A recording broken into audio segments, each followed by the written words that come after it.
Good evening, ladies and gentlemen, and everyone outside the binary. It's Saturday night. You know what that means. It's time for some Final Fantasy Randomizer Irongol Double Dragon Tag Team Championship action.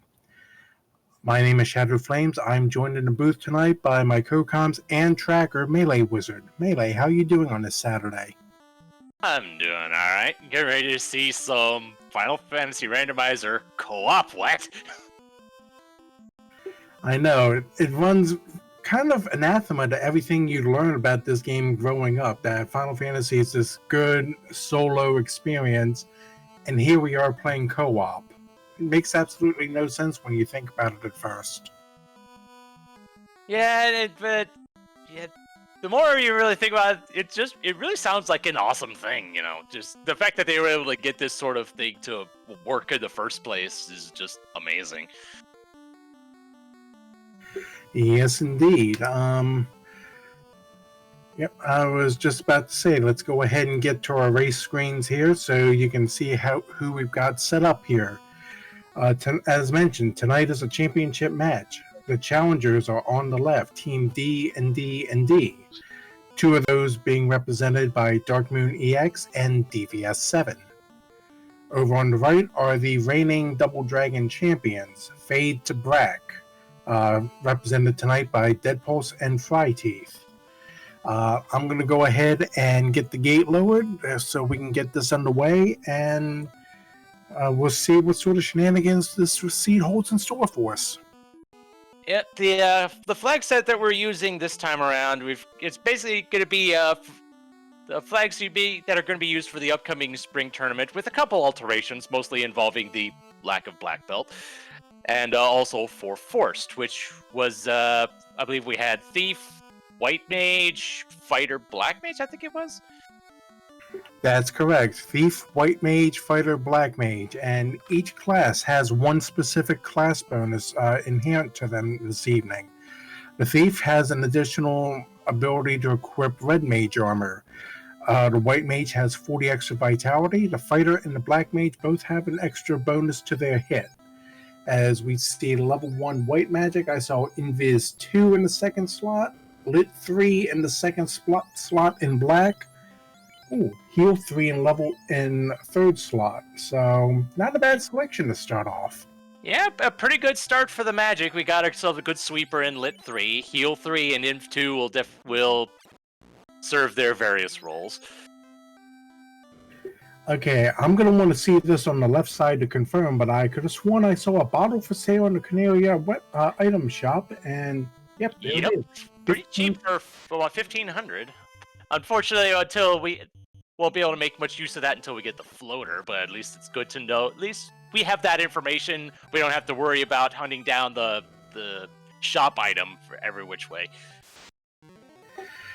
Indeed, and it looks like a standard opening play from all four parties here, going up to the Temple of Fiends to take out Garland, which better to do it now just to get the extra levels and get them out of the way. So, but Garland has cremate. Garland apparently has other plans for our runners tonight. Oh, dear. Okay, yeah, that's gonna throw a wrench into some early plans. Oh dear. So well, Rando's gonna Rando, and we're starting early. Yeah, but getting good turn order for Dead Pulse, getting that Lit 3 off, and Garland goes down. And so we've got the Ruby from the King and the Slab from the Princess Sarah. Ruby Slab start. Okay, well, you have a free bridge. The other item that's free to start off with is the canoe, so you're not going to be able to make much use out of either the Ruby or the Slab yet. Unfortunately, no. So at this point, I'd expect to see a little bit of route divergence here, since the thing with co-op is key items are shared as... Was that a pumice? Yeah, one of the new features in Randomizer, alongside with changing the instrument that would normally be the lute, we also kind of cosmetically change what we feed the Titan, and I guess for that one it's just a rock, just a different kind of rock. Well, I must say, I knew that was an available thing. I just hadn't seen it in action before, so it kind of threw me off. And meanwhile, we have people making their way to Provoca, encountering the pirates. Decent sweeper at level 2 black with fire 3. I didn't see anything good in white magic, although I admit it was just a quick look. Yeah, I didn't really notice anything either. Looked like ice armor -3 in loose in Matoya. And speaking of Matoya, in a sense, the herb is what we get from Vicky. Yep, and ice armor, even though it's -3, ice armor is still pretty good for the early. It's still pretty good armor. I'll be told. Yes, indeed. To go back to what I was going to mention before I got distracted with the appearance of a pumice. The way co-op Final Fantasy Randomizer works, for those of you who are uninitiated, teams share key items. They share basically information between themselves because they're usually in a voice chat to relay information to each other. They do not share fiend kills unless that's changed at some point, and each runner has to defeat chaos separately in order for their team to finish. Yeah, the main thing, the main gimmick here being the sharing of key items, which can lead to each member of each team kind of going in different directions, to kind of going in, checking different incentives at the same time, just for the sake of efficiency and such. And according to Danny in chat, apparently they do share fiend kills and the orbs. Well, that's what happens when you don't really specialize in knowing anything about the co-op thing. I might have been getting it confused with the co-op tournament last year where they didn't share the shards, and I thought that carried over to fiend kills as well, but we're only human. We got Fryteeth is over in Crescent Lake. I didn't, just at a quick glance, I didn't see much in the magic shops. Lit 2 and Saber about the only things that I saw interesting in 6 black. Oh, we have a canal from the old men. Uh-huh. And the adamant for DVS from the herb turn-in.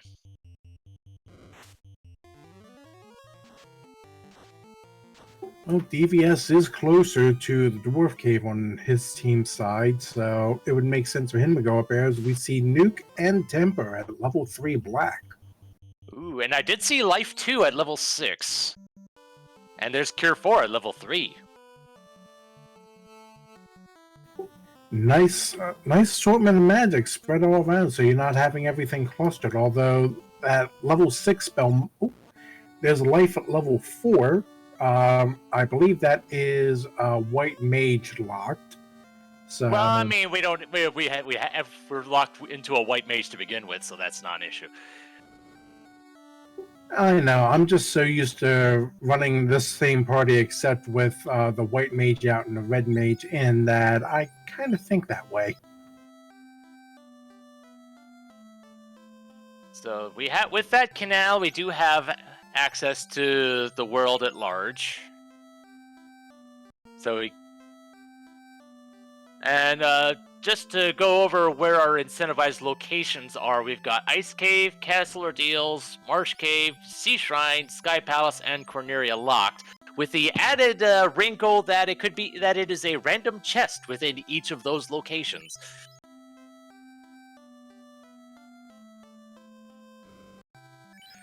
And I just went in to double check. The one thing to note for the Sea Shrine, it cannot be TFC, because at least I'm fairly certain it can't be, because I don't see it as being hidden behind the key lock door. Well, it's set to random, not before or behind, so it Potentially, it could be there, but, you know, it's a 1 in whatever chance. There is a separate thing for it being in front of a gate or being behind a gate. And, you know, the adamant turns into the crown.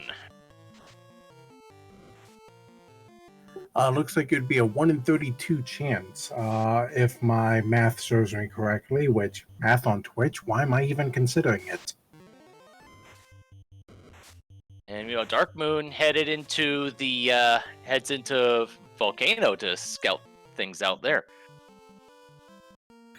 Not a bad idea. You still split up, you still get your crown turned in, and you can look for any decent grind tiles in the armory and whatnot. Plus, if there's any decent items that show up, well, there you go. Now you have a way to tell your partner, hey, go look here. And from Astos, we got, it's a power bracelet of the power gauntlet, rather. I'm sorry. Not a bad thing. It's not progression, but it's not a bad thing to get. And meanwhile, we have Deadpulse digging through Marsh Cave.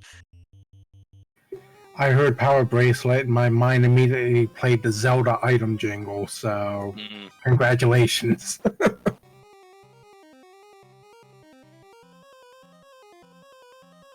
Alright, well, Marsh is incentivized, and I know they've already gone to the top of Marsh to look there. So all that's left now is just the stuff on the bottom, unless it's hidden behind the key.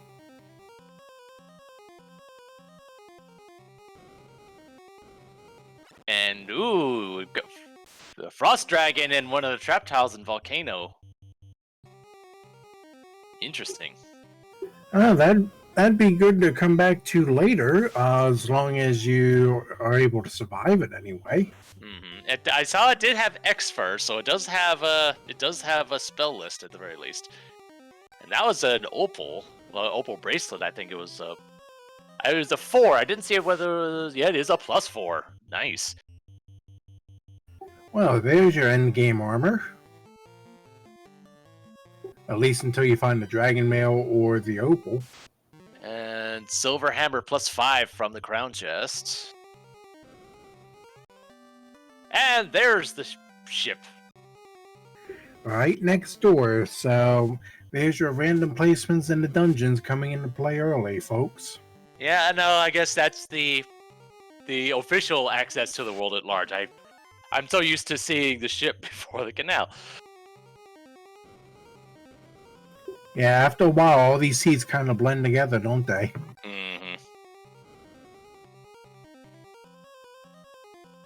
Alright, now, looks like Deadpulse is going to make an attempt to get out of Marsh, as Flyteeth has picked up his ship and is going after the Power Bonk himself now.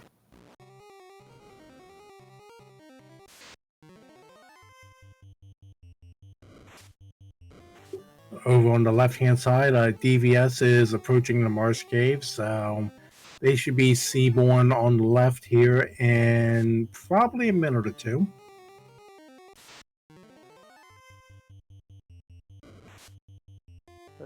So I guess we'll see. Yep, DVS is checking topside first. I mean, it's a shorter trip. Shorter trip, but if this was me in this situation, I'd play the odds. I'd go to the bottom first.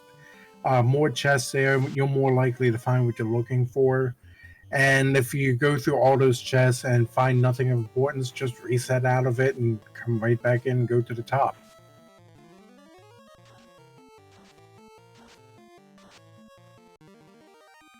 Fryteeth's made it to Melmond.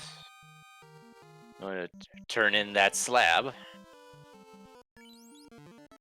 So, one thing I'm not too sure on, see if Danny or someone can enlighten me, is the slab turn-in, is that transferred between Yes, it is. Okay. I do remember that much from doing stuff behind the scenes with the co-op tournament last year. Slab translation is preserved between teammates. Okay.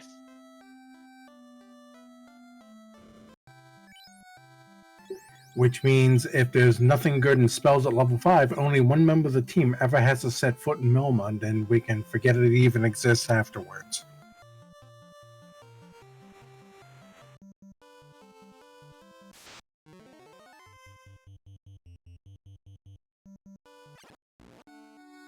And Fried Teeth is turning in the ruby at the Titan. Titan's Trove is not incentivized, so probably I guess we'll see if Fried Teeth checks the checks those chests on the way back.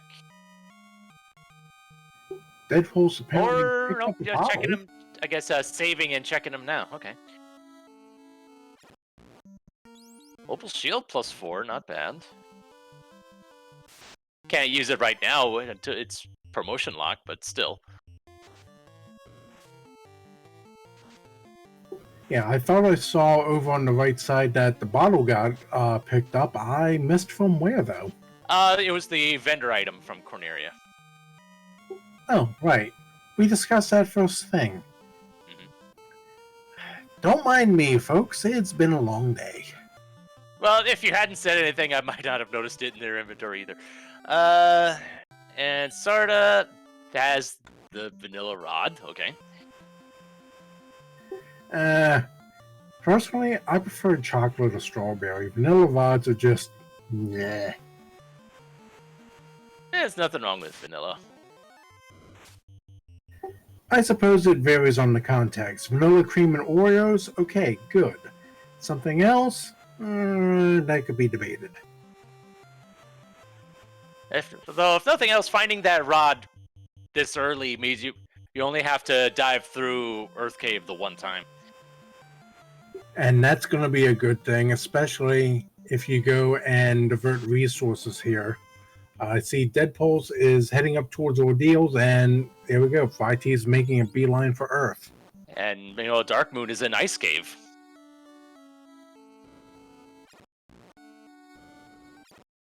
Oh, Fried Teeth checking Trap Tiles. Got Frost Wolves. The Trap Tiles are random, but whether or not it's the, quote, alternate encounters is a 50-50. Hadn't seen anything too out of the ordinary in these Trap Tiles yet, though.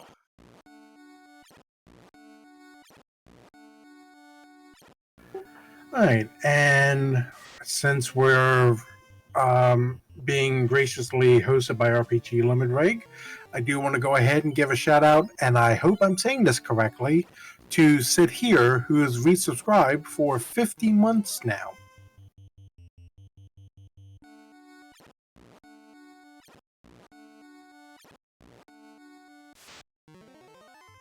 Fortunately, we don't have warp, so we'll have to take the long way around in the Ice Cave. And in Ordeals, because Deadpulse is currently beating his head on that at the moment.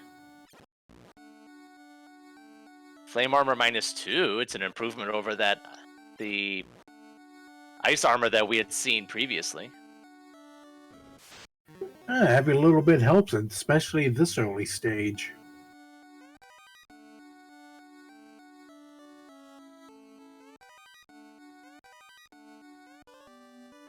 Oh, and there's the floater in Ordeals.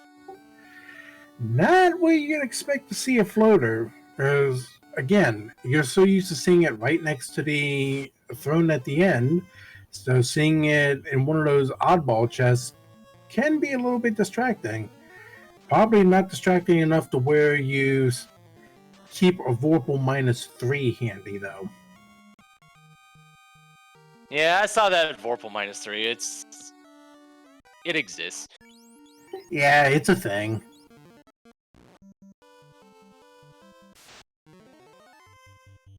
Now, I want to point out, this is good communication here by the reigning champions.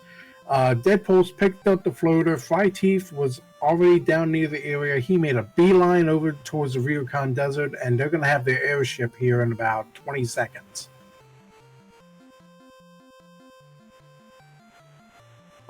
Although Deadpulse is going to have to make his way to the desert to get that airship as well, if I'm not mistaken. You're correct. It's just that he doesn't have to go through the whole go in the menu and select it and everything else. You'll see once he gets out of this fight and docks at the river that the airship will be right there waiting on him. Yep, so getting that floater out of ordeals is definitely giving Fade to Brak a pretty good advantage right now. Yep, and now with the world basically fully open to them, Fryteeth immediately goes straight south to Gaia. We're going to see what's in the bottle. Ooh, Pro Rings +2 in the shop. That's a nice thing to see. Well, I want another look at that. I thought that was -2, but I could just need new glasses. It's entirely possible. I mean, it was still pretty cheap, and it's still a Pro Ring, and they have the chime in Gaia. Well, that's kind of necessary. Kinda, yeah. And apparently Dark Moon died to something in Ice Cave. I did not see what it was, because he's going through the cycle again, through the loop again. I'm gonna put my money on sorcerers just because. Yeah, it's not a bad assumption to make. Alright, DVS looks like he's going to be making a waterfall play here while Dark Moon attempts to get through ice again. Apparently he didn't finish getting all the chests because he's going for these 3 here right before the drop. Well, nope, there's the Oxyale. And is he going to take the drop? No, he's going to wait for DVS to confirm that he got the Oxyale, as we now see on his screen. Ah, yes. So this way, if he does wipe again to an eye, the item will still be in the shared inventory, and he'll get it when he respawns. And meanwhile, Fryteeth was in Lafane. I did not see what he got from there, though. It shows up on Deadpulse's screen. I see. The loot, yes. The warrant! Now, where's the crook? Ah, yes. Carmen Sandiego references. You gotta love it. Do it, Rockapella. Mm-hmm. And Fryteeth is just staying in the general area, and or at least... Ooh, hello, Tyro. Was that off a hard reset, that Tyro fight? I don't believe it was. I think he was just saying what was first in the encounter table from where he landed. Take the fight, save, then maybe try a hard reset and go from there.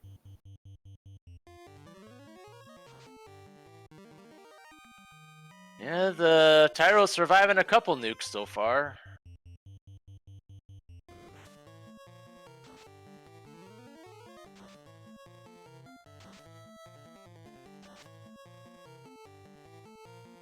Oh, yeah, these Tyros are proving to be kind of beefy. Yeah, just a bit. So, okay, apparently that was off the hard reset, because now it's just a straight Tyro. DVS finds the tail from our friend the robot. Mm-hmm.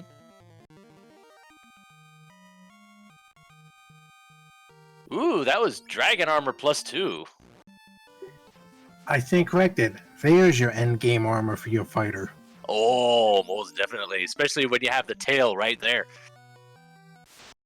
Oh, exactly.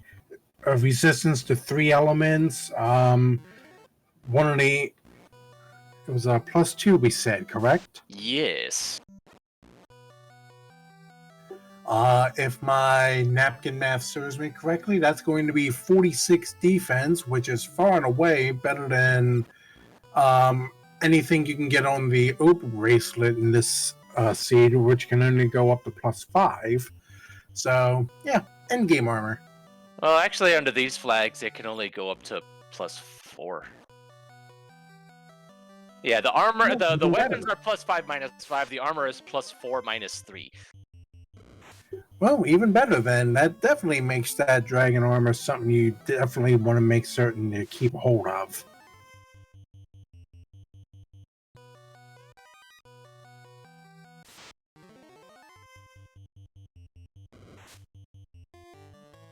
And confirming that team D&D&D does have the bottle as well.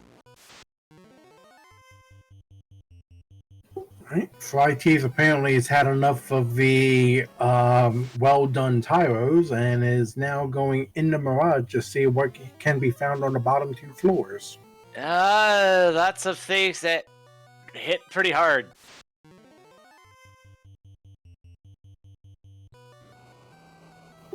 Yeah, Nightmare Badman living up to their normal reputation as being a square you do not want to deal with. You know, DBS has gone into Sea Shrine, which is another incentivized location. Yep, 1 out of 32 chests in here is going to have a key item. I'm going to say, just based on the odds, that it's somewhere in Mermaids. Yeah, that's where the biggest grouping of... Okay, and there's the crystal. And that was a pro ring -2, now that I see that come up in the chest. Pro Ring -2 still wasn't all that bad. That's still 6 defense and death resistance, so not anything I'd turn my nose up at for certain. Nah.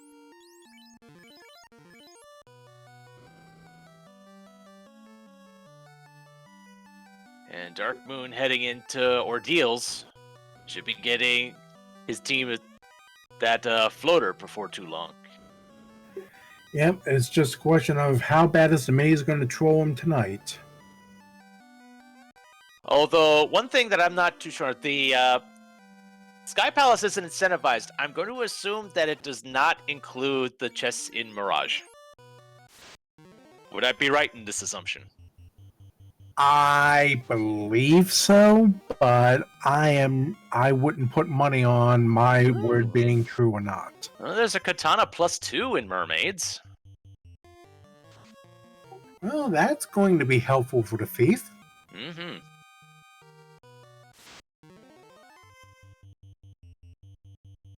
Give me a second, just running some quick numbers over here.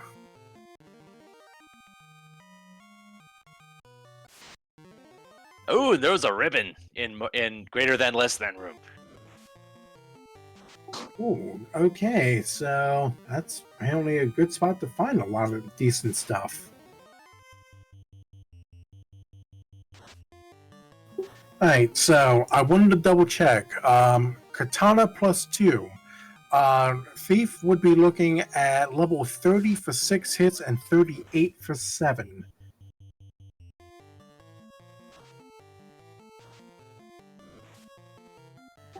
And given that the White Mage has all the extra vitality, I would say probably 40 or so would be the target I personally would be comfortable at getting to before going into the Temple of Fiends Revisited.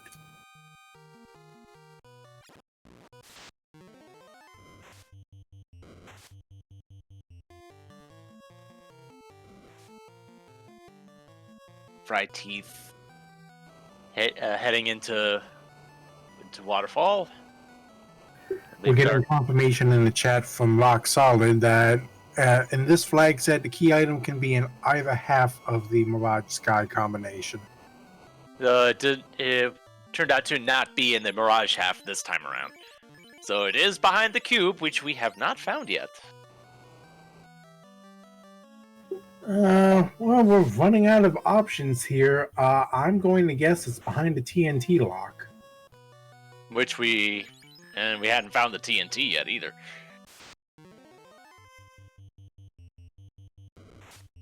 Although we're kind of running low on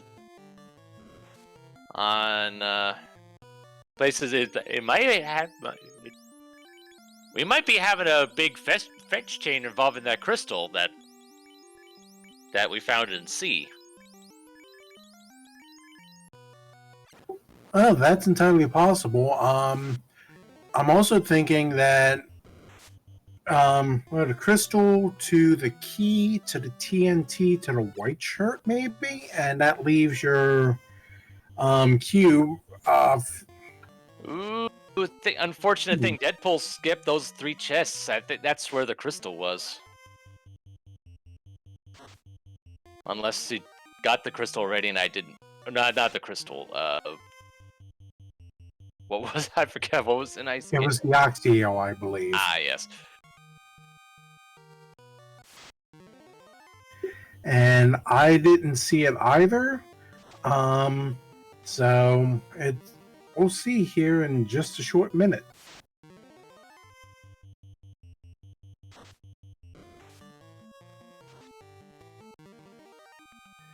Smart move by Flyteeth here. He saw where the robot spawned and knows that it's usually about 1 or 2 tiles in either direction that he'll wander. So knowing that more than likely he would be coming over towards him, he stayed in the doorway, got the item for free, and doesn't have to deal with the trap tile until after he gets confirmation that his partner has received the tail. Except that apparently something didn't go right there or something. Now, I think that... Oh, I saw a key at Matoya. Yep.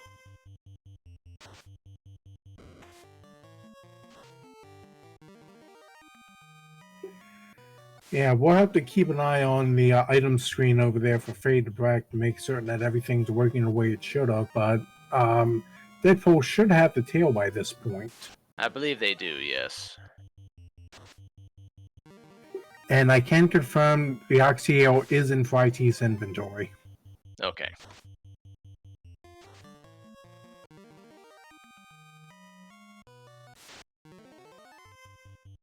It's Dark Moon raiding the Dwarven Treasury.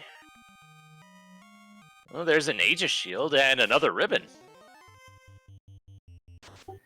Well, that's 2 ribbons we've found so far, and that Aegis Shield would be immediately going onto my knight as soon as I get them promoted. And we have the tail, we have the airship. It's just a matter of time.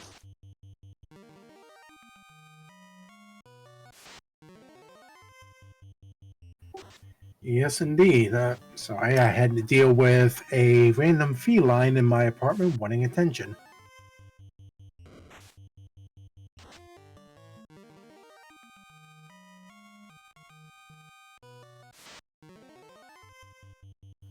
Ooh.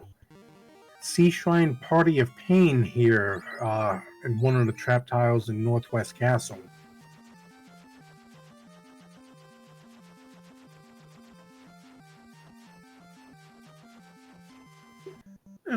Decent experience, and the lobsters will go down to a single nuke here, but those trolls are a little bit of a different issue, as the double base is our Sarah instrument on DVS's side.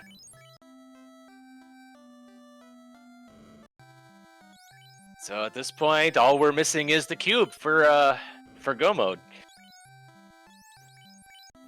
Yeah, and we still don't have a white shirt, so that could still be something that gets thrown in here. Mm-hmm. So more than likely, TNT leads to the cube. The cube leads to the white shirt somewhere in Sky, would be my guess. Yeah, with the TNT being in Corneria Lock, probably.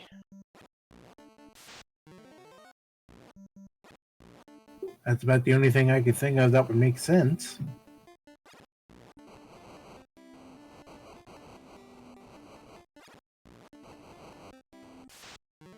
And Dark Moon is our first one to promote.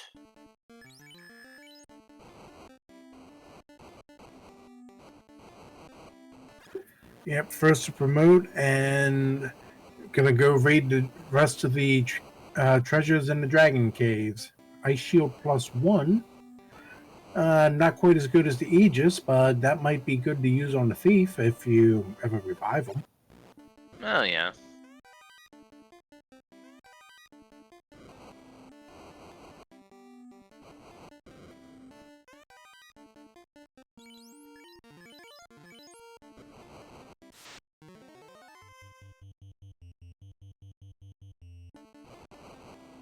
Flyteeth finds a black shirt +3 and another one of the cardiac chests, as DVS also promotes.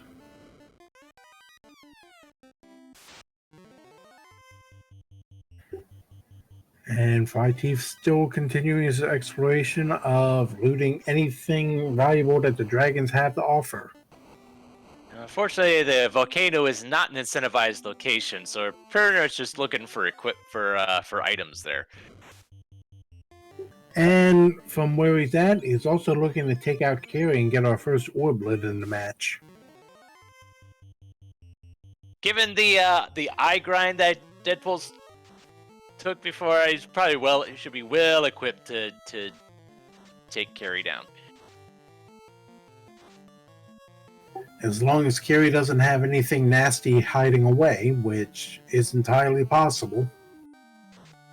I believe we have seen some other weapons. I believe we saw an ice sword with a bonus to it. We've seen a katana +2, I think it was. We've seen a Vorpal -3, admittedly. But, ooh, there's an Excalibur +1 in Cardia.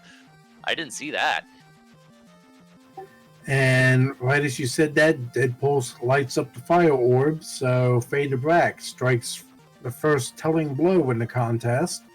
Call it 33 and a half minutes in.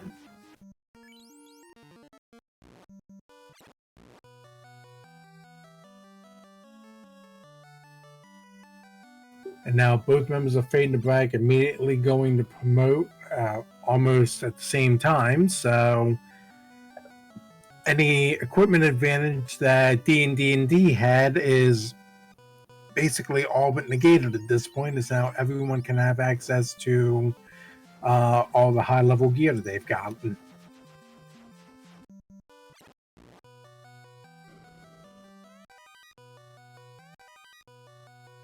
I'm trying to remember now. What did the blacksmith have again? And whoop, there's the cube right in the Corneria Armory. Okay, well, then I guess Cube would lead the TNT, which leads to White Shirt. So, for all intents and purposes, Dark Moon is in go mode. Just needs to get to his crystals. Yep.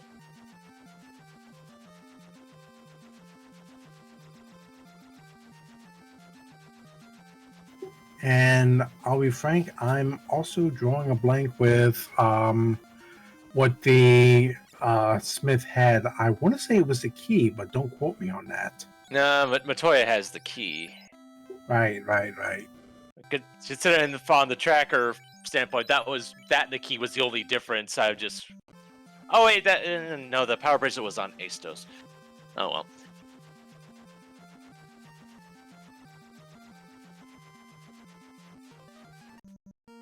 And Fried Teeth is going to be picking up that cube, and at this point, this is going to be a race to the orbs.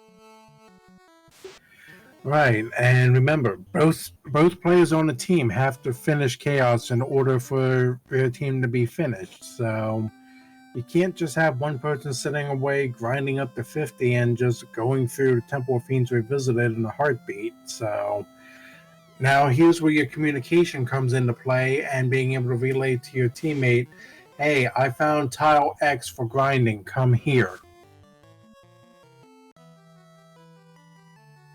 I think we had the eye tile in its vanilla spot. There was a frost dragon tile in the volcano armory. Question in chat, is this the PS1 version of the game? No, it is not. This is the original NES version, just randomized to all sorts of craziness.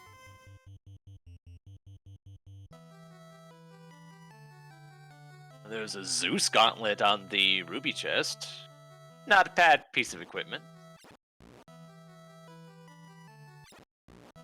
But good enough for the fighter to take hold of and send the silver gauntlets to the floor tanking ninja. I'm thinking that ninja might be brought up for the Topher dive just as a kind of a one-time meat shield or something. So in other words, standard operating procedure. Got it. Yeah.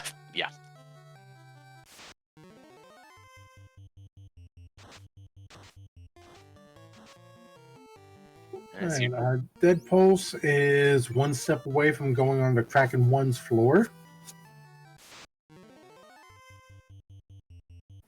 Dry Teeth is going back through Ice Cave. He might be going for that eye grind. possibly. I think there was a decent piece of equipment or two in ice as well. We'll see what he makes a beeline for, because I'm sure Deadpool's has probably told him everything he needs to know. Right. Well, we're back to the Sea Shrine Party of Pain over here on DVS's screen. So he might have picked this spot to go ahead and grind for a little bit, as we see a purple speed bump on Dark Moon. Yep. Between Xcal and Harm 4, Fire 3. Oh, it survives a round. But with that nuke being thrown out, probably won't survive the second. Oh, there he goes. Yeah, nuke wasn't even necessary, not after 2 Harm 4s. Nah. That is our first orb lit for D&D&D, as Fryteeth did just make a beeline for that eye tile. As Deadpulse takes down Kraken. Yep, and this is going to start going a little bit faster now that everyone's gotten their key items and have their momentum going. This is going to start coming in hard and fast, so buckle in, folks. We're in for a ride. Yes, Dark Moon picking up that life too. Definitely come in handy later. Better to have it not needed, right? Indeed. Better to be over-prepared than to not be prepared enough and have to waste more time getting prepared.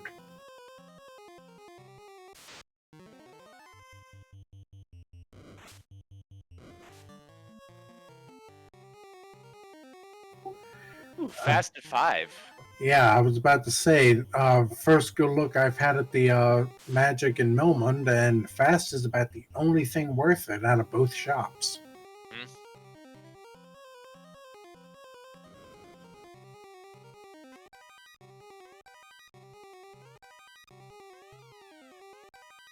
Ooh, unfortunately, unless I missaw it, I think the knight got stoned on DVS's side at some point during that eye grind.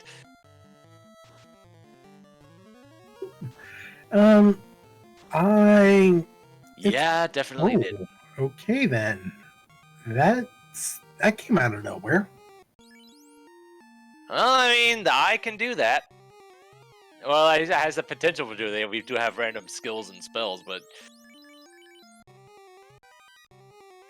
Yeah, that's true. It's just we haven't seen that leading up to this point. So to see it after so many fights, that kind of makes you take stock for a second and say, wait a minute, what else am I missing?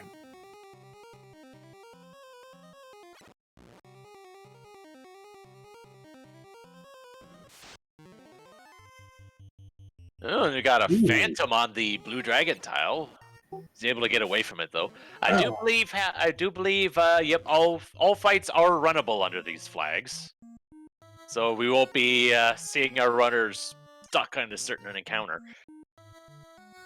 Yeah, that Phantom fight is definitely one you do not want any part of. Nah, because A, the phantom tends to be annoying, and B, the reward is nowhere near worth it. Wait, there's actually a reward for it? Well, I mean, technically you get experience in gold, but it's nowhere. It's like I said, it's not worth it. So I'm going to repeat, you get a reward for this?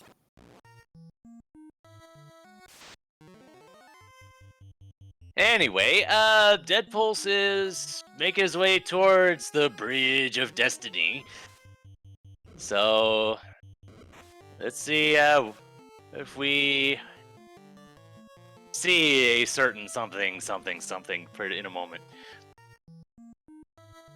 Well, while he's getting ready to go into the Bridge of Destiny, question for you. What's your preferred method of going through 4th floor sky? Right up, right down, left up, as we saw from Deadpulse?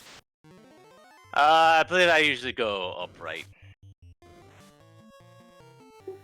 Yeah, I'm one of the few people who actually goes down on the second leg of it. I normally go right and down, but I admit I'm strange like that. I mean, it all gets to the same place.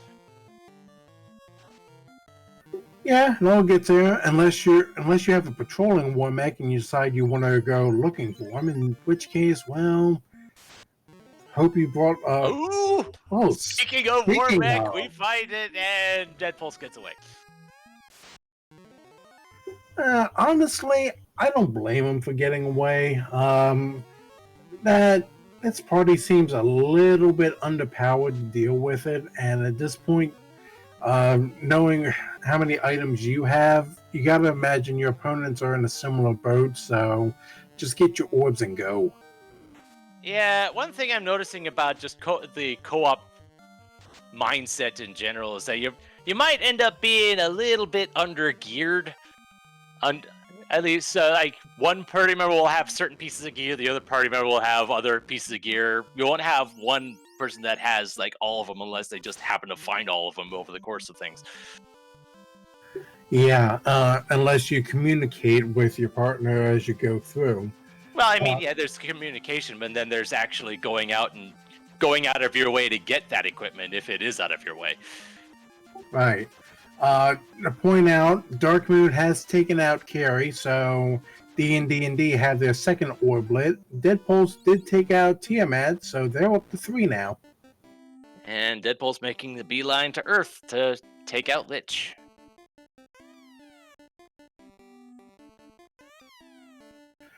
Goods Pirate talking in chat about up and right is the correct method on Sky 4th floor. I'm afraid we'll have to agree to disagree, and we'll leave it at that.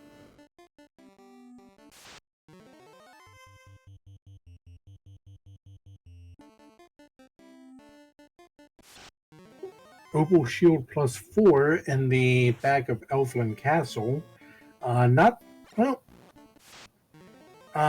He's already got an Opal Shield, so that's not going to do him any good. Nah. Because the ninja won't be able to use that.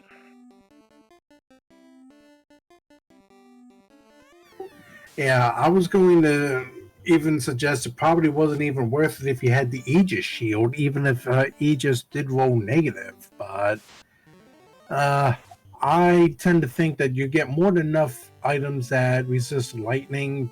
Resisting death isn't nearly as prevalent. Yeah, pretty much what? Ribbon, Pro Ring.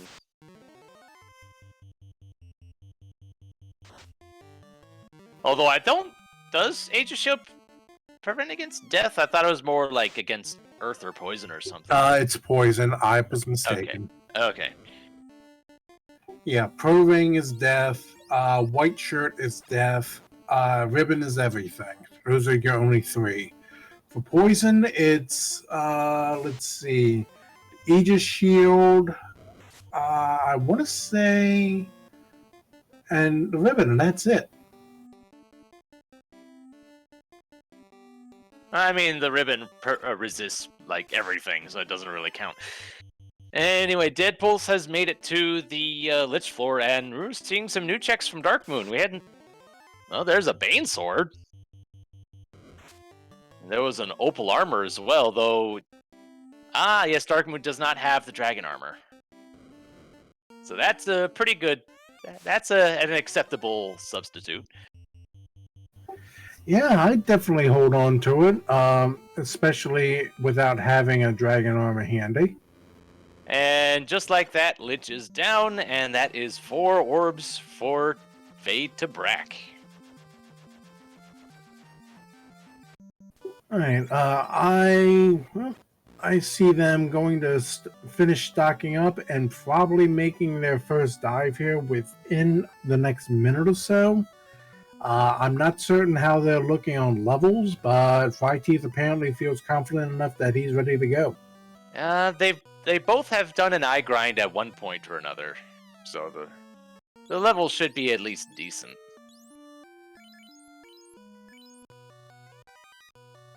Deadpool's finding his Aegis shield and the second ribbon.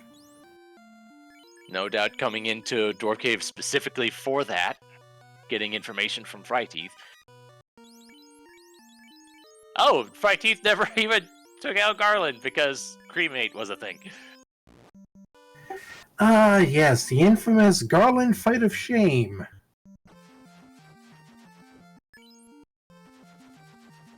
And of course, you just get warped right back to the castle.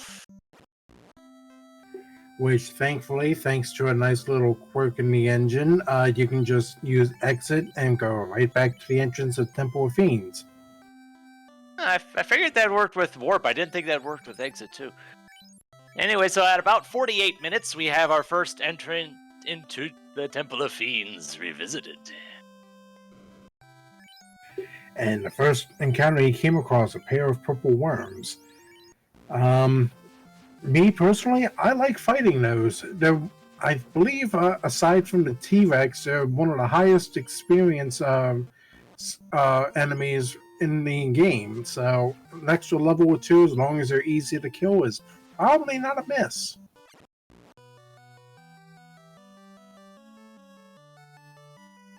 Yeah, there's also the risk of them having something nasty or just the potential loss of resources. That's fair, but then again, you found it so early on. It's take the chance if they don't really have much of anything of importance.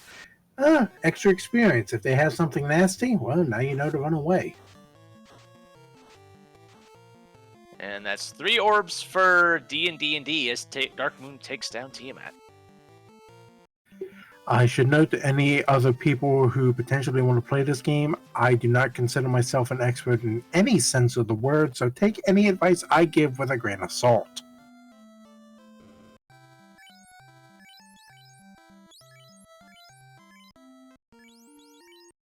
Oh, and DVS is checking the Keylock Topher. Frost Giant, Frost Wolf, not the best of grind spots, but I guess if he wants to get a few levels while Dark Moon goes and does the needful to Kraken 1, then makes sense. And Dead Pulse is in Topher as well at around the 49 minute, 49 and change. So yeah, DVS is probably just doing this because it's right close to the black orb, and waiting to go in the moment that Dark Moon gets that water orb lit.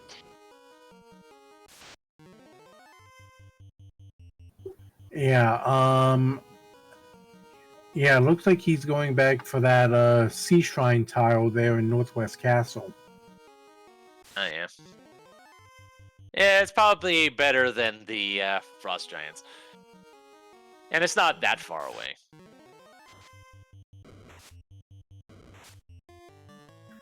Yeah, plus you do this, you can make a quick pit stop in Canaria to stock up on any heal pots you may have used and maybe hit the end one last time if you don't have a house handy.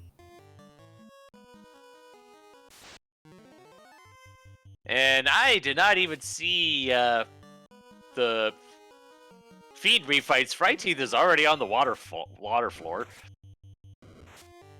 Yeah, Lich 2 was usual Lich 2, didn't really cause much of a concern. Carry wasn't that much of a difficult fight either, so the Gatekeepers are coming up next, so now things start to get interesting. Ooh, Lich does have Swirl, though. That's not nothing, and the Black Wizard goes down for Dead Pulse.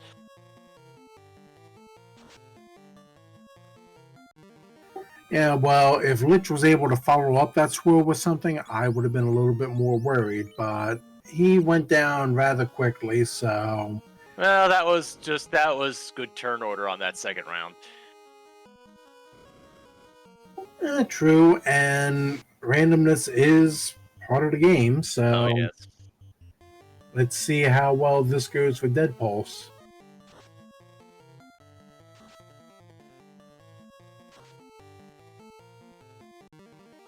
One hit and carry 2 goes down.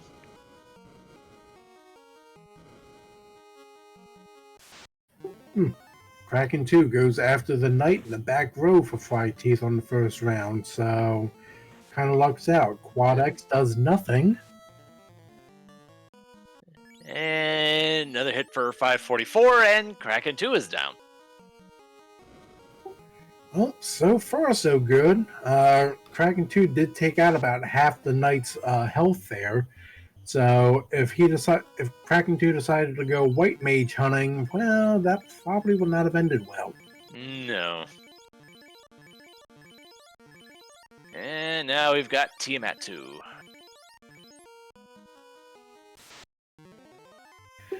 Alright, starting off with a little bit of defense here in Viz 2, followed by Fast. Let's get our buffs up.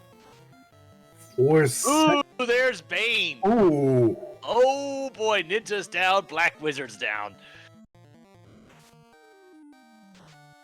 Alright, well, you got your 2 highest HP characters, so Tiamat isn't really punching for much, and down goes Tiamat, so as long as you get out of this floor, there you go. You have a chance to get everyone revived before you go and face Chaos. Alright, so the scaling for bosses for HP is 100 to 150%, so Chaos is going to have anywhere between 2 and 3,000 hit points.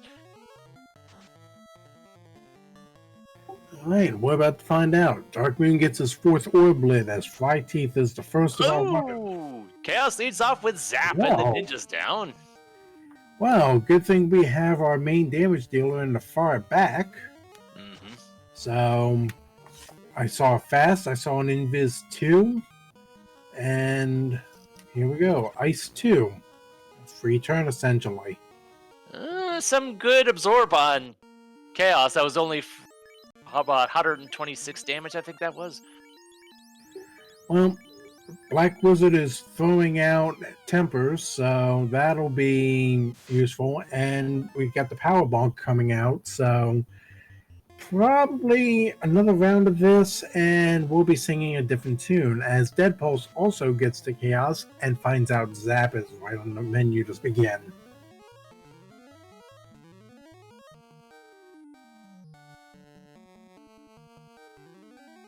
Ooh, well, there's the Black Mage. The Black Wizard's down.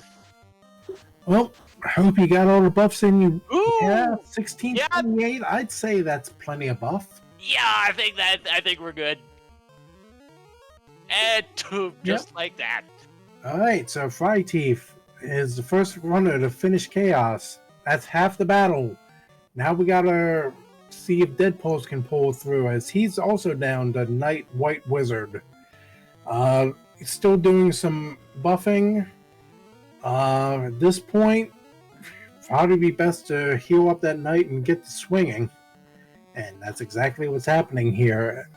297. Ooh, that was hanging on, but barely.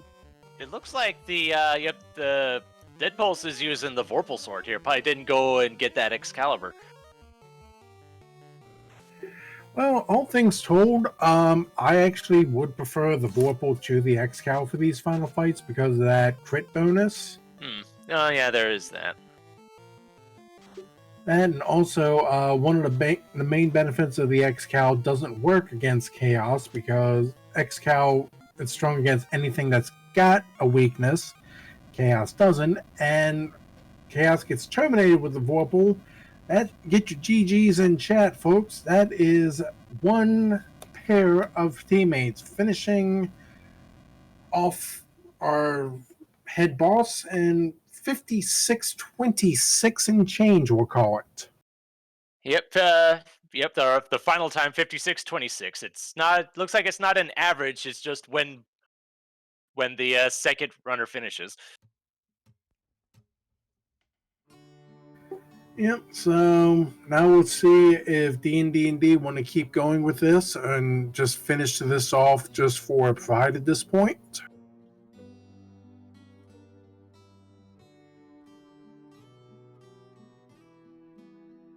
Yeah, and so Fade to Brak successfully defend their title.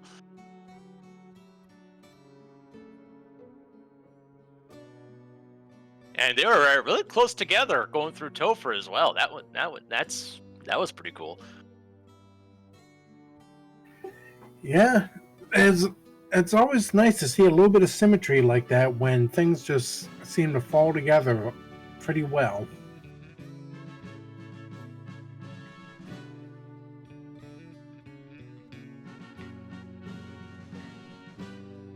And we have Dead Pulse here in the booth. GG.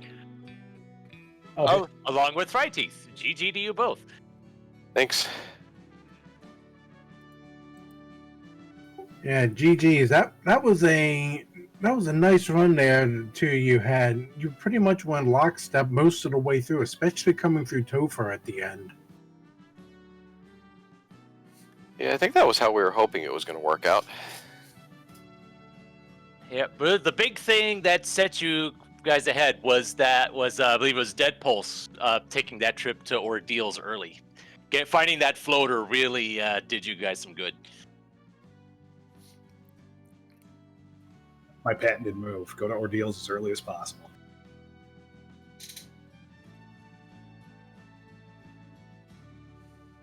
Yeah, smart play, even if the maze decided that it was going to be rather difficult for you tonight and keep sending you every which way except the direction you wanted to go.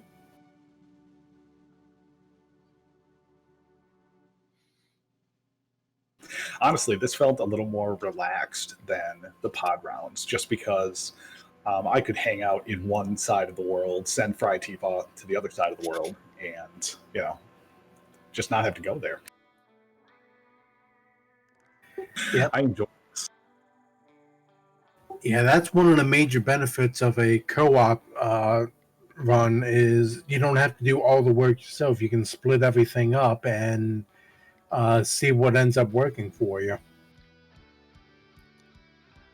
Yeah, and that was our plan was, as soon as one of us found a grind tile, going to stay stationary and let the other person run all over the place and find items, and then switch. It seemed to go pretty well. Yeah, it seemed like for you guys the tile of choice was the vanilla eye tile. Delicious eyes. Yeah. Meanwhile, it seems like D&D&D's grind tile, for the most part, there was the seafood party platter in Northwest. Well, the interesting thing, right about the time that I was grinding, Fryteeth had found the Excal +1, and so I knew that the break point was going to be, in the mid to low 20s. So once I got up to 24, I'm like, you know what, this is probably enough. If we find a second ribbon, we're good to go. And I believe, from our perspective, we did see two. I don't remember if you guys found them, but Yeah, Fryteeth dug both out like a champ. okay. Yeah, while he was taking care of Lich, I went searching the locked room chest, and that's where we found our second ribbon.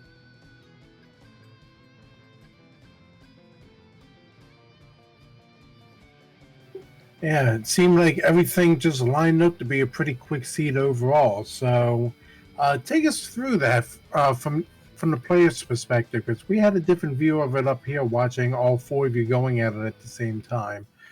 From your perspective, how easy was this to get everything routed out, especially when you factor the co-op play into it?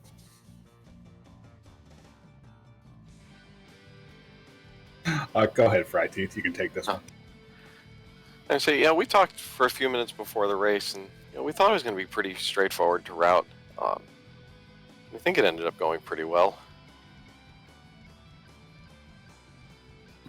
It was the interesting thing about it was to try to be in the right location at the right time, because that's going to save the most time. Like if all of a sudden I have the herb, I'm right next to Elfland Castle, so trying to get as many of those as possible, which you really can't plan for, but that's called strategy.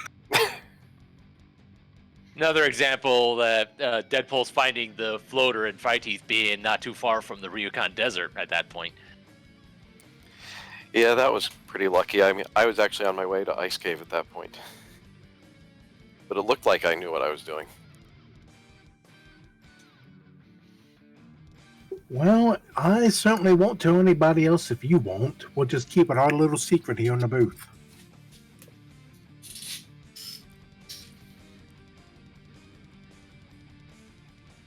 Yeah, meanwhile, DVS is doing a is at carry 2, while Dark Moon is still doing grinding the party platter using the Zeus gauntlet with the knight. Yeah, and just a knight at that. I guess he really wants to make certain that he gets that knight as buffed as possible. Mm-hmm. And by the way, you're going to edit out the part where I got to Topher and instead of saving, I just hit reset. You can edit that out of the run. Yeah, we'll cover it in post-production. Don't worry about it.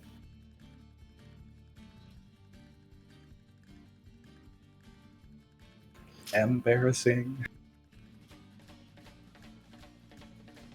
Yeah, so it looked like by and large the Topher bosses didn't really seem that threatening. I mean, like Lich 2 had Swirl, but there wasn't really too much else to see.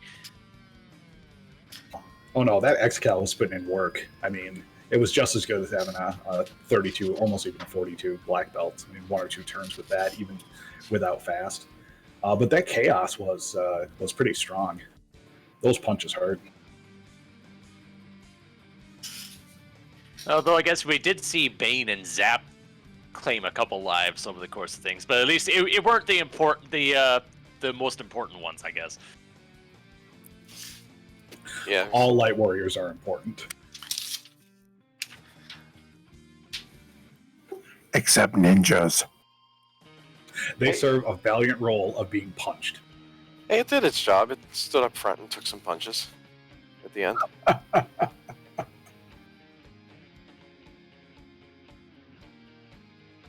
DVS is past Kraken 2.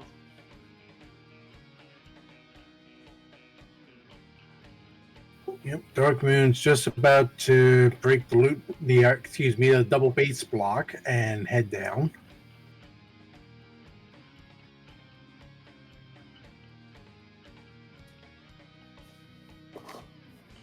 Alright, so presume Tiamat had that Bane pretty early in the spell list, so we'll see how. I presume they have the 2 ribbons as well, but only the ninja went down that time.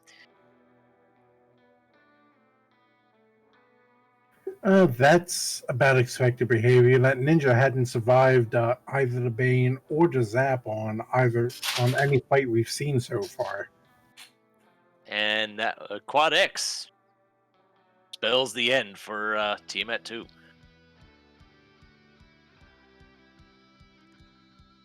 It's always a nice feeling when you can manage to pull it off.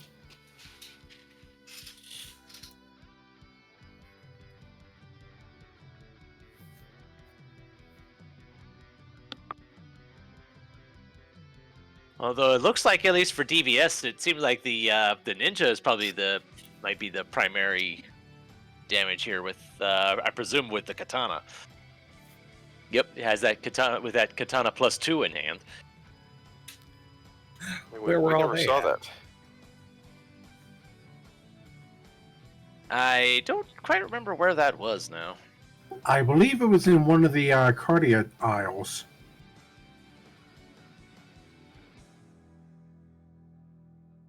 Say, Cardia is where I found the X-Cal. That I might be getting the 2 confused, but it was somewhere handy. I do remember that much. I'm just drawing a blank on where.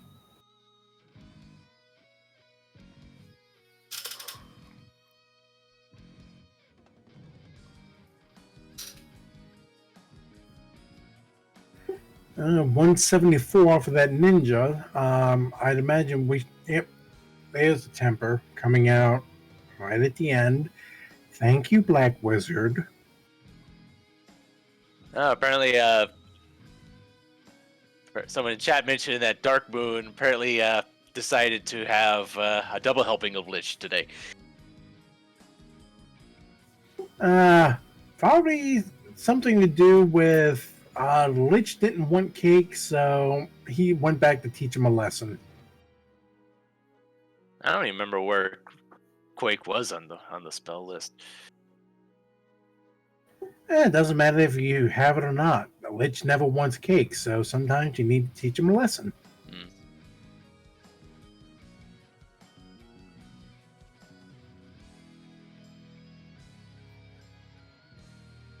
774 on that last swing from the ninja, so this shouldn't be too much longer for DVS. Nah.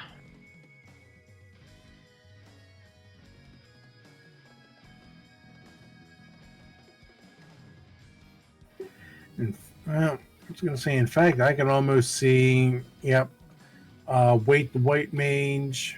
I'd just wait the black mage and just let your two melees go at it.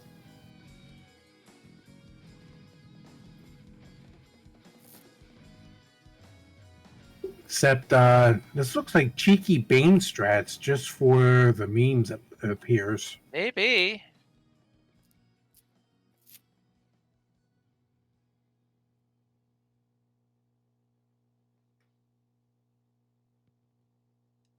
It was unfortunate that Nuke and Temper were on the same level.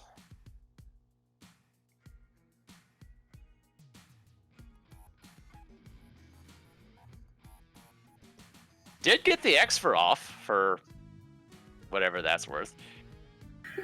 Yeah, I think at this point it's just we have nothing better to do. Let's just go ahead and see if we can't cheese them down. And nothing else. The final time is when both runners finish anyway, so might as well just try to have a little fun and just hope that Chaos doesn't pull something nasty out of his hat. Yeah, exactly. At this point, it's one of those. Now you're just playing to the crowd. So ham it up and let's see what you got.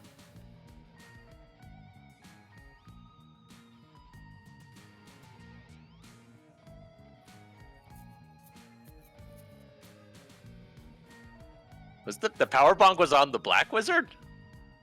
Okay. Oh, there's the zap. Doesn't hit anyone. I think he was looking for a Bane sword to keep attempting it, but yeah, the Dark Moon found that it was in Sky 3. Yeah, so I guess DVS now is just going to power bonk up as much as he can and Black Mage punch him to death? I think he's just killing time before Dark Moon get to the Chaos fight. See if they can photo finish it. Oh, but there's a Cure 4. And Suddenly the fun in games might be a bit over now. yeah, that's probably a few choice words thrown out someplace. And well, the Knight got zapped and the Ninja got zapped. Uh-oh. Oh boy. The fun in games are officially over now, and the Black Wizard's dead. Oh jeez. Sometimes showboating can cost you, and it certainly cost DVS right there. That's an oops moment for you right there.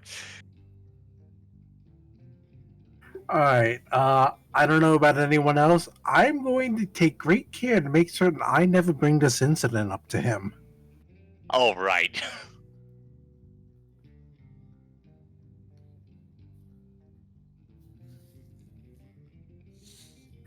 Look, I'm at least trying to be polite about it.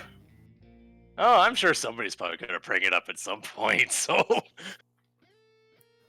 Well, yeah, somebody's going to. I'm just going to make certain it's not me.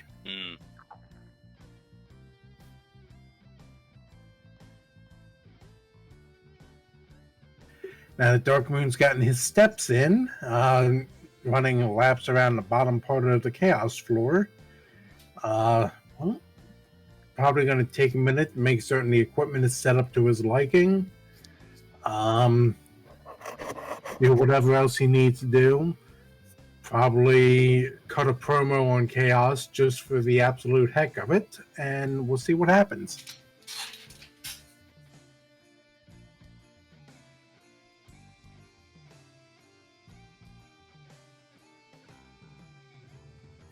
part of me that grew up during the Attitude Era in wrestling is already hearing something about taking a certain thing, shining up real nice, and anyone else who's watched wrestling at that era knows exactly where this is going, so you can finish it on your own.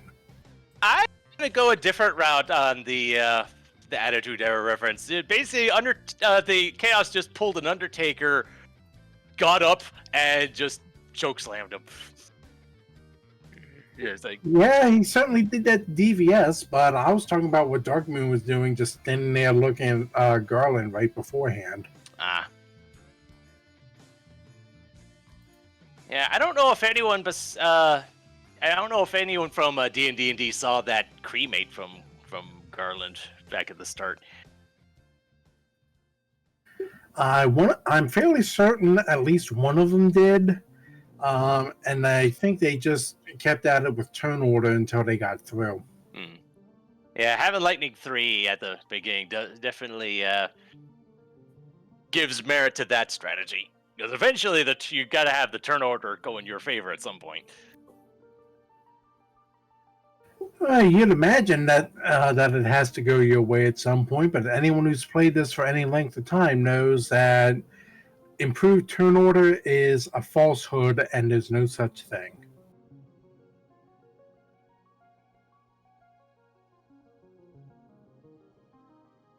Just like hiding a white mage in a back row, 1 out of 8 chance to be attacked? Yeah, who are you kidding? That's because we just focus on whenever it happens. That's a good 1,200 damage there. Well, we focus on when it happens, which, to be fair, is quite often. See, Sunflash Rune in chat knows exactly what I'm talking about. And with that, Chaos goes down for Dark Moon. That was about 114.35, give or take. Yeah, and I don't see DVS trying to do a Muhammad Ali type thing when he gets into Chaos on the second time. I expect this is going to be go in, go hard, and just finish it. Yeah, I think he learned his lesson on that one. He's gonna be all business this time.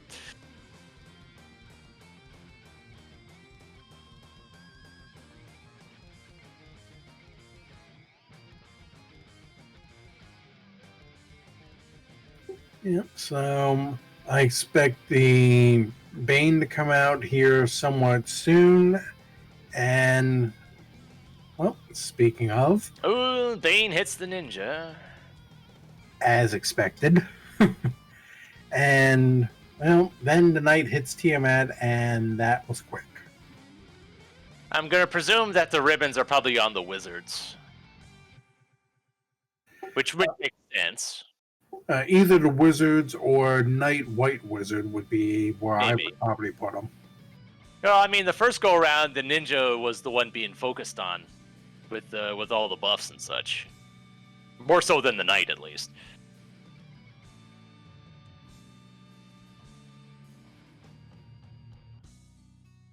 Yep. Looks like everything's getting moved back to the ninja again, so we're going to stick to the same strategy.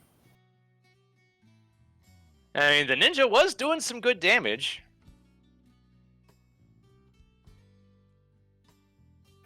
Yeah, that katana is certainly not anything to look at.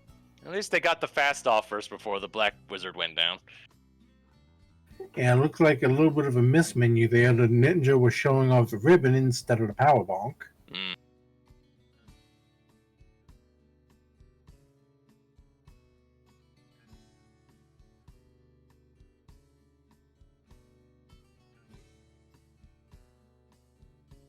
And I see maybe one more round of buffing with the power bonk and then just going right after him.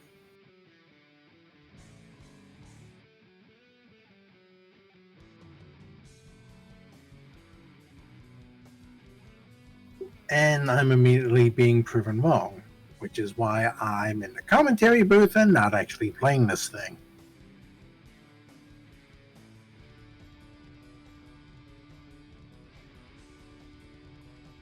And Chaos throws out nice too. 700 some odd damage. The knight, not so much. Yep. Now the knight's only job is to just stand at the front of the party and try to tank aggro. There's a nice 3.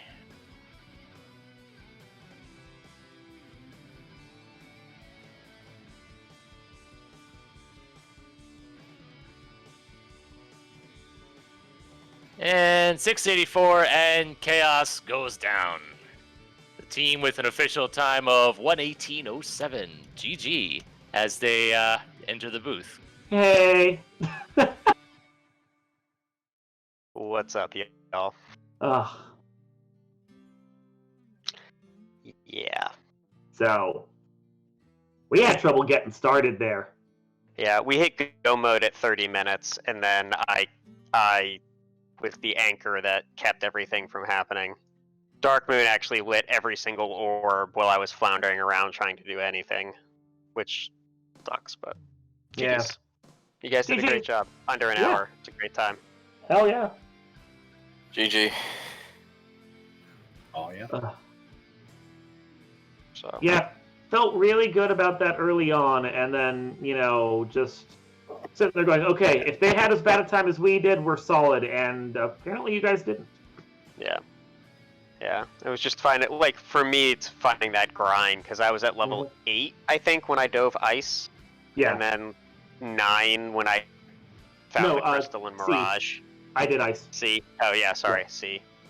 And then I couldn't find anything to level up on, instead of, like, finding something in the sky, or Yeah. C, or something like that.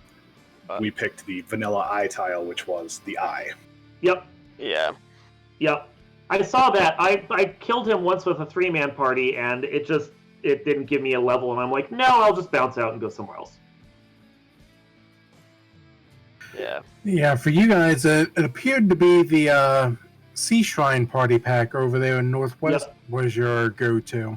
Yeah, I took Yeah. that probably way Which- longer than I would have normally. I saw you guys got done, and I'm like, yeah, I'll just make sure I don't have to do Yeah. this twice. Yeah, I mean, like, the tough thing with it was, like, it was giving a lot more experience than anything else was, but it was also very dangerous and took a little while, so... Yeah, but like Glance and Fire 3 on that pack, that was, and if you let the Cobras get up to speed, they had Frost as well. It was gross.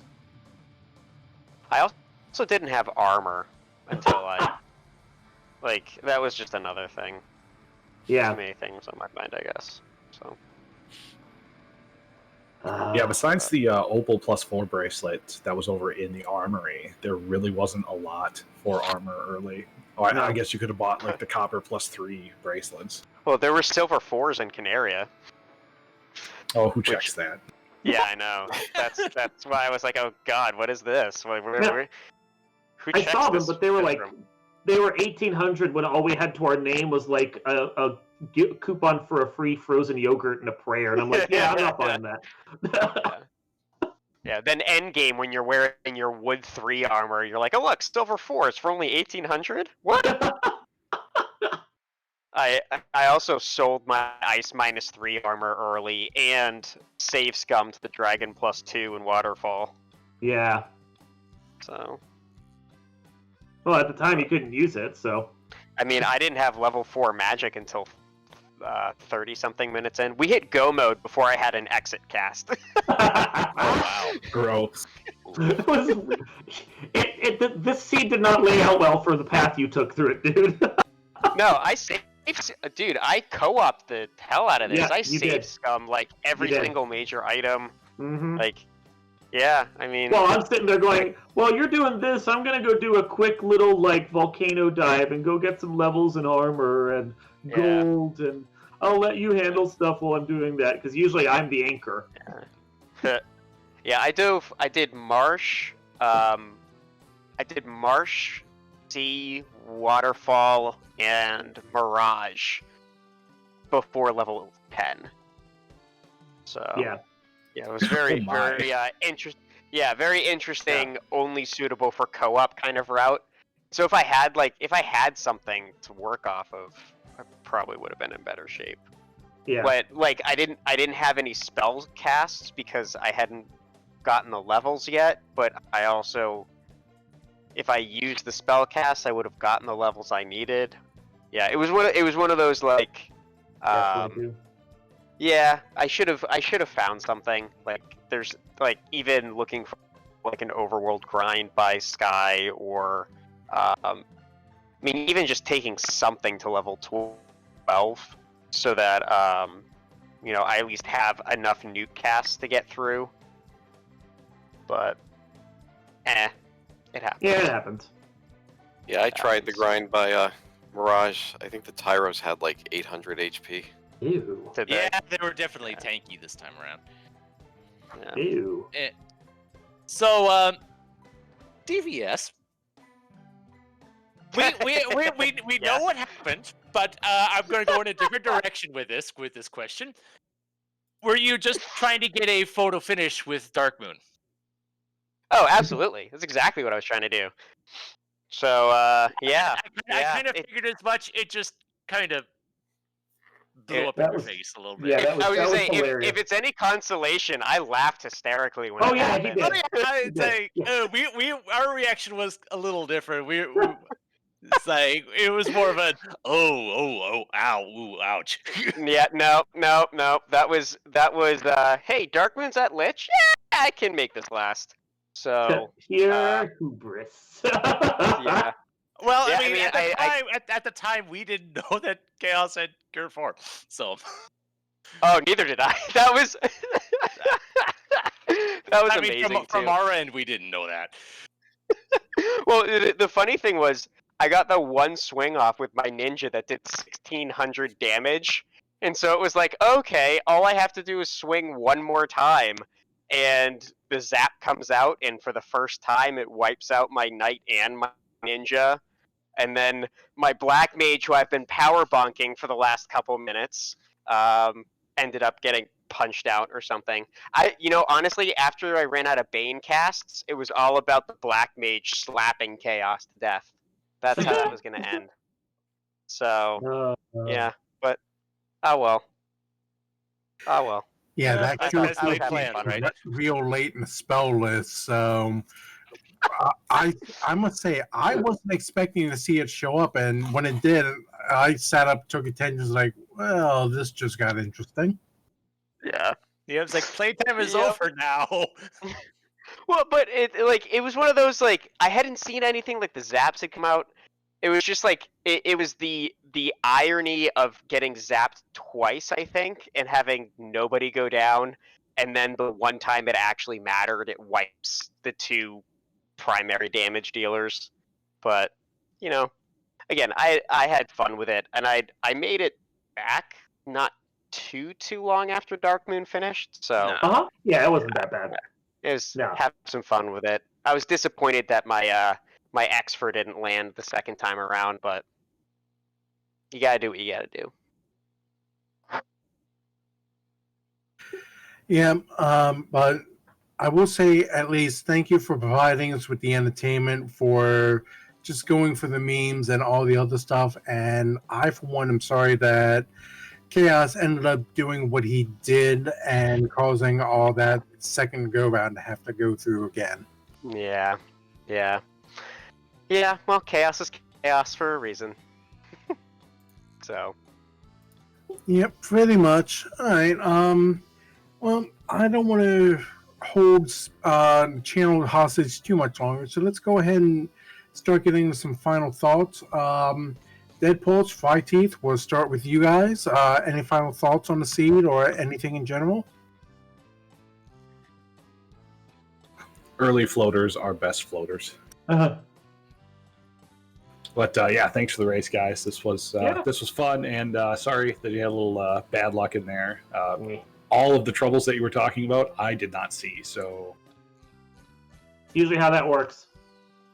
Mm-hmm. Yeah. Yeah, I bring bad luck with me. So sorry, Darkmoon. No, you're good. You're good.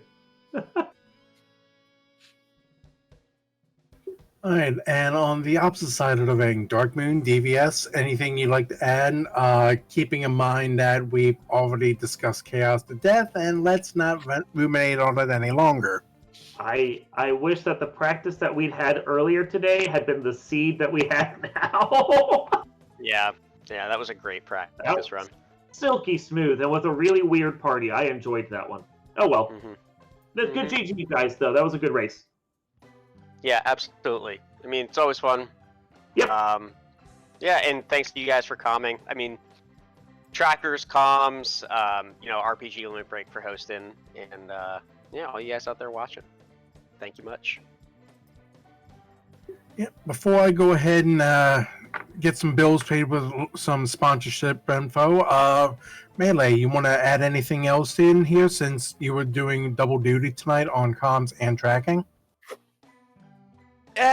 Honestly, I don't get to see co-op stuff that often. Like, I didn't see much of the tournament, so seeing this sort of thing in action it's always a treat. Yeah, it certainly brings a new wrinkle to Final Fantasy for those of us who played it way back in the before days. Been there.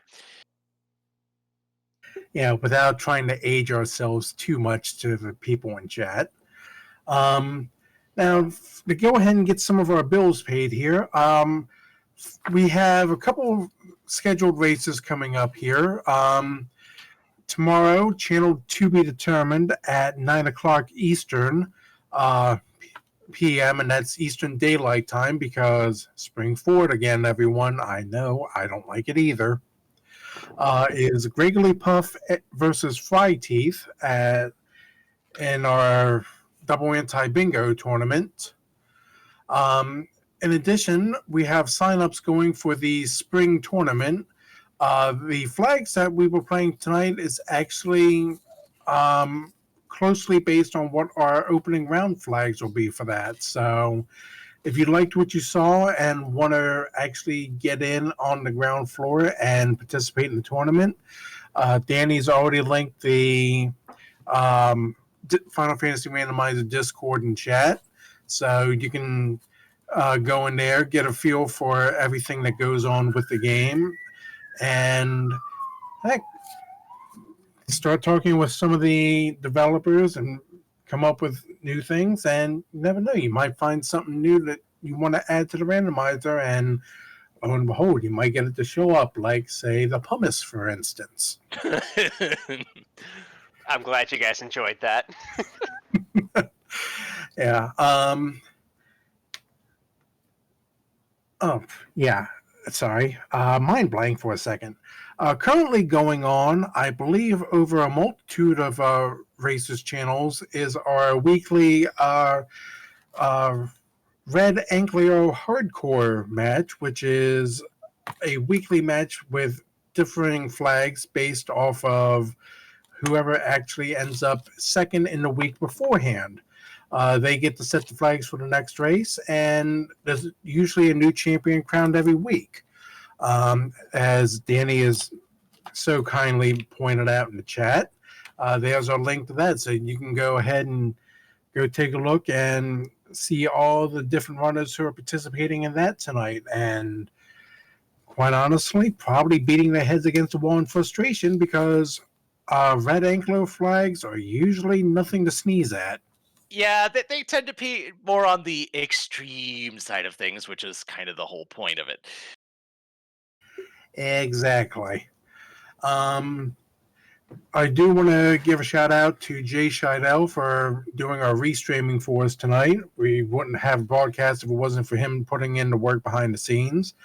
I also want to thank Melee Wizard for pulling double duty, which I know from experience is a rather thankless and rather tough task. So kudos to him for stepping up on short notice to handle what needed to be done. Just do what needs to be done.